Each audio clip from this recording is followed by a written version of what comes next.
Perkenalkan, nama saya Nyoman Widiarta Putra dengan NIM C1N 020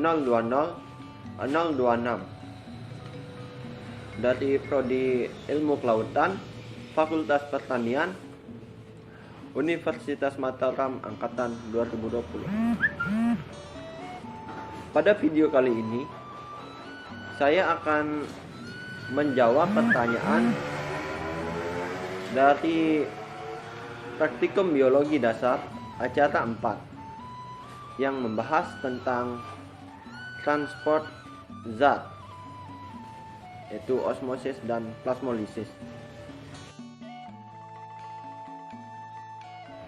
Osmosis adalah perpindahan pelarut suatu zat melalui membran selektif permeabel. Selektif permeabel artinya tidak semua molekul dapat melalui membran tersebut. Hanya molekul-molekul tertentu yang leluasa keluar masuk membran tersebut.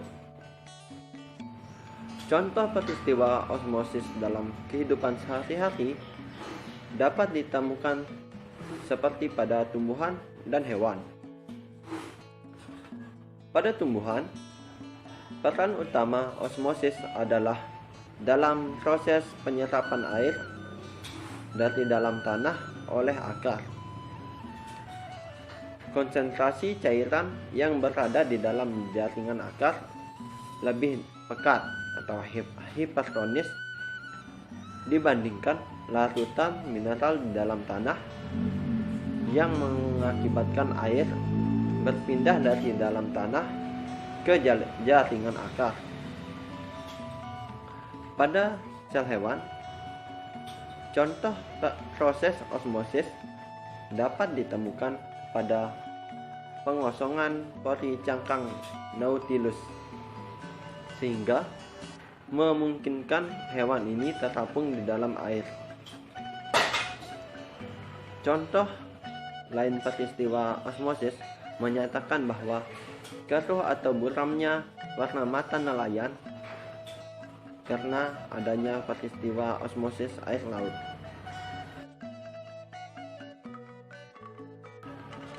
Plasmolisis yaitu peristiwa lepasnya membran plasma dari dinding sel karena larutan dalam sel keluar sel akibat perbedaan konsentrasi larutan di dalam sel lebih kecil dibandingkan konsentrasi larutan di luar sel-sel, sehingga sel yang kehilangan cairan menjadi mati.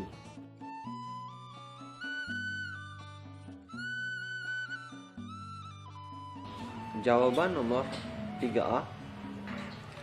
Osmosis adalah proses berpindahnya molekul-molekul air dan larutan yang mengandung molekul air tinggi ke larutan yang molekul airnya rendah melalui selaput semi permeabel.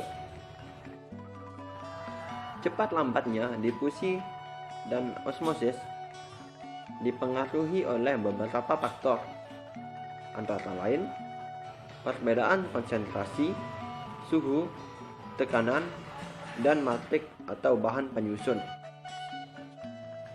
Dapat disimpulkan bahwa potongan kentang yang direndam dengan larutan 0% atau air saja memiliki tekstur yang keras bersifat isotonik, karena pada praktikum ini konsentrasi di dalam kentang dan lingkungan sama. Jawaban nomor 3B. Perendaman potongan kentang di dalam larutan gula menyebabkan terjadinya peristiwa osmosis, dikarenakan tekanan osmosis dalam potongan kentang kurang dari tekanan osmotik di lingkungan. Perpindahan air ini terjadi karena sel-sel kentang hipotonis terhadap larutan gula yang hipertonis. Sel-sel potongan kentang kekurangan air. Akibatnya, terjadi plasmolisis yang mengakibatkan penurunan tekanan turgor.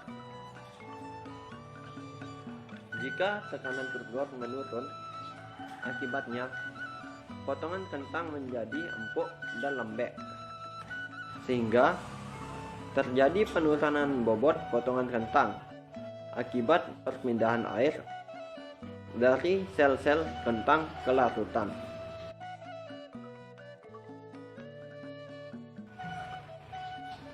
Jawaban nomor 3C. Hal ini diduga semakin banyak sukrosa yang ditambahkan, maka semakin besar tekanan osmosis yang terjadi sehingga menyebabkan air yang terekstrak dari dalam bahan semakin banyak. Peristiwa seperti itu terjadi pada potongan kentang yang direndam dalam larutan gula 30% memiliki tekstur yang lunak.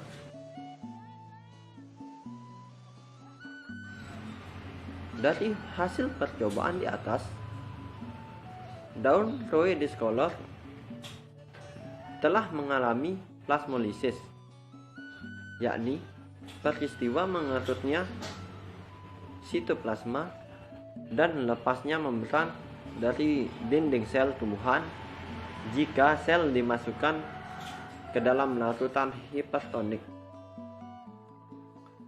Pada saat Roe discolor dimasukkan ke dalam larutan sukrosa, lingkungan yang terbentuk di luar sel-sel daun adalah hipertonik dan hipotonik di dalam bagian dalam sel. Akibatnya, sel daun Roe discolor kehilangan air, sehingga sitoplasma yang berwarna ungu mengerut dan menjauhi dinding sel seolah-olah keluar pecah dari sel. Lama-kelamaan, sitoplasma memudar menjadi bercak-bercak warna ungu. Semakin tinggi konsentrasi larutan sukrosa, maka semakin banyak sel epidermis Roe discolor yang terplasmolisis. Sekian penjelasan dari saya, kurang lebihnya mohon dimaafkan, dan terima kasih telah menonton video ini. Sampai jumpa di video selanjutnya.